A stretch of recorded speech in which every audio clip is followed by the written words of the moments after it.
बातमी आहे पुण्यातून। पुण्यामध्ये महिला खासदारानं हिरव्या रंगावर भगवा रंग चढवला। पुण्यामध्ये सदाशिव पेठेमध्ये भिंतीवरील रंगाचा वाद समोर आलाय। हिंदूंनो सजग रहा, मेधा कुलकर्णी यांनी हे आवाहन केलंय।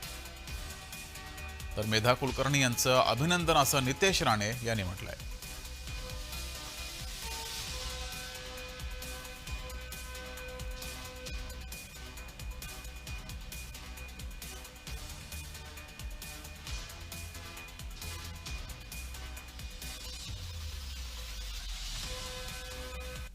हिंदू म्हणून त्यांनी अतिशय चांगली आणि योग्य भूमिका घेतली।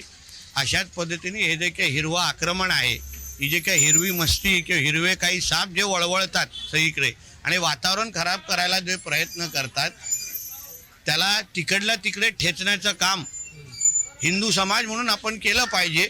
आणि म्हणून जिथे जिथे अशा पद्धतीचे हिरवे साप वळवळतील त्यांना ठेचण्याचा कार्यक्रम आम्ही करण्यात आलेलो आहे आणि पुढेही करणार। त्यांना आमचं म्हणणं आहे की असल्या याच्यात पडण्यापेक्षा पुण्यामध्ये वाढलेल्या गुन्ह्यांच्याकडे लक्ष द्या। पुण्यामध्ये जे काय आता क्राईम वाढलेला आहे त्याच्यावर लक्ष द्या, त्यावर रंग मारा, कोणता मारता येतो तो, कुठल्या जातीचा असू दे, धर्माचा असू दे। पण वा, नवीन प्रकार आम्हाला एकेकांचा उपदय दिसतोय। धन्य तुमची लीला प्रभू, अशीच करत राहा। हिरवा मिटवा, भगवा मारा।